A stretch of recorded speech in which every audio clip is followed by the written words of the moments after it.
মাজনী তই নুবুজ কিয় মোৰ বিয়া হোৱাৰ উপযুক্ত বয়স হৈছে এতিয়া বিয়া নহ'লে আৰু মই কেতিয়া বিয়া হ'ম তই মোক নুবুজাৰ ধৰ নকৰি দিছ মা তুমি মোক যিমানেই নুবুজোৱা কিয় মই এই সিদ্ধান্ত কেতিয়াও মানি ল'ব নোৱাৰোঁ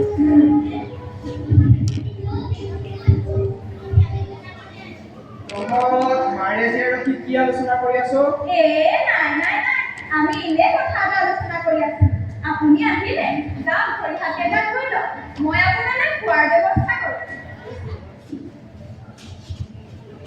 মাজনী তই মোৰ পৰা কিবা কথা লুকুৱাইছ নাই দেউতা একো লুকুৱা নাই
কিন্তু আমাৰ নিচিনা গৰীব শ্ৰমিকৰ পাঠ্য দৰমহা কিনে দিবলৈ আপোনাৰ টকা নোলায়।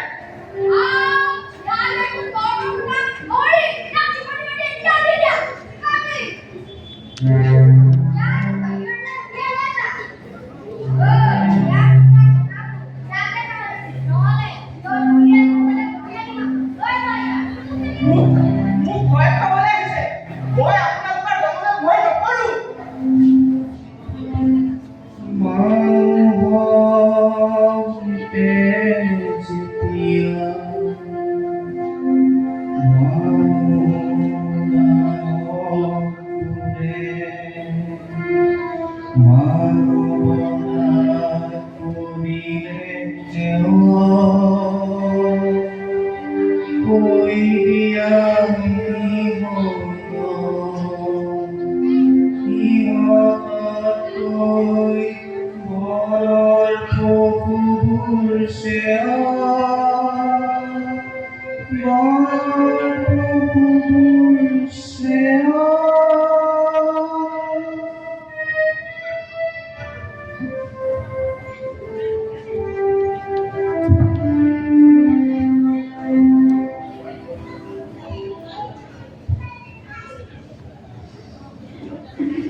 সকলোৱে আৰু একনাই বুজিছ।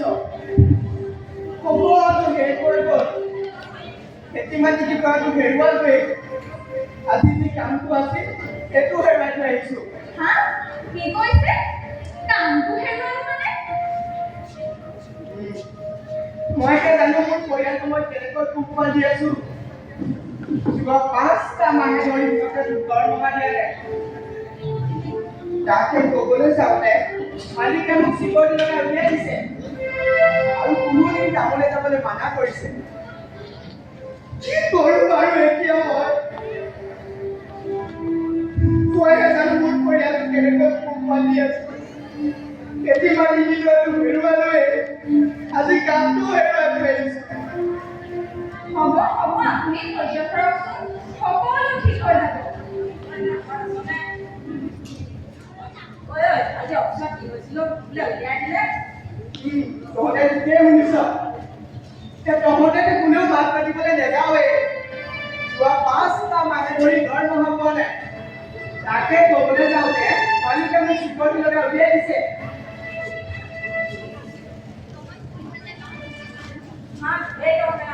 এইটো কেনেকুৱা মেলা? ইয়াৰ প্ৰতিবাদ হ'বই লাগিব।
আমি শ্ৰমিক শ্ৰেণীৰ বেশি বলা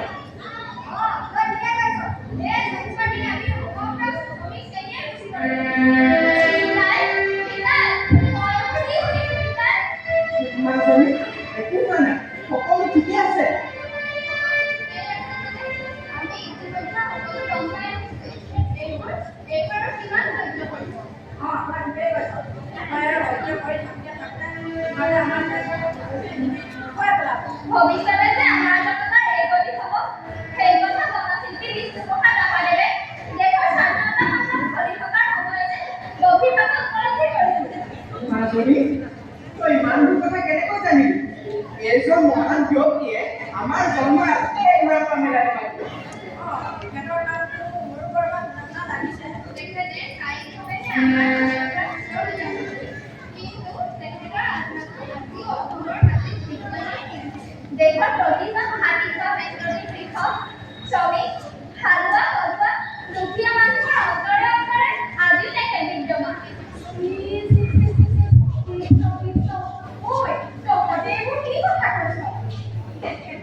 চাংঘৰ ভাগি চাগে পৰিয়ালৰ মানুহে ভালকৈ নেপাতিলে বুজিছ কিবা দুখুটি থাকিব নিশ্চয় কৃষ্ণ কৃষ্ণ প্ৰভু সেই পবিত্ৰ আত্মাক মুক্তি দিয়া প্ৰভু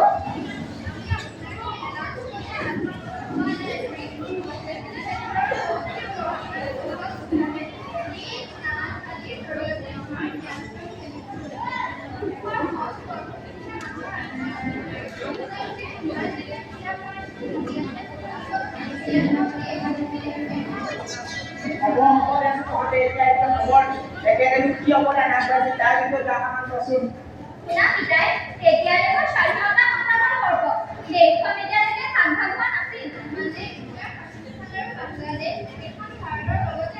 ৰাভাদেৱে যেতিয়া ঢাকাত পঢ়ি আছিল তেখেতে এই পথৰ কাষৰ দেৱালত বাংলা ভাষাত তেখেতৰ উপলব্ধি লিখিছিল ৰাইজে আছে দুটি কথা এক টিকালো এক নিচাদা ৰাইজে যদি মংগল পাওঁ দুইটি কথাটা বলি দিয়ক কি হ'ল সকলোৱে হেঁচা লাগিছে কিবা প্ৰতি ভালেনে সেই কথা বুজাই দিলে ঠিকেই বুজিছে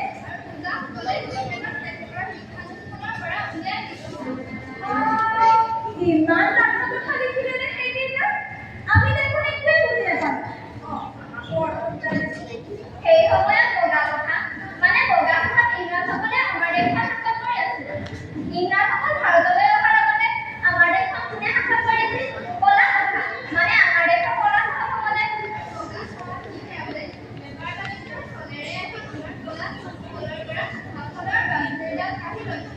কলা ভাষাসকলে হেৰুৱাই পেলোৱা ভাষাৰ বান্ধৰীডাল পুনৰ উদ্ধাৰৰ বাবে স্বাধীনতা সংগ্ৰামত হাতনি মেলিছিল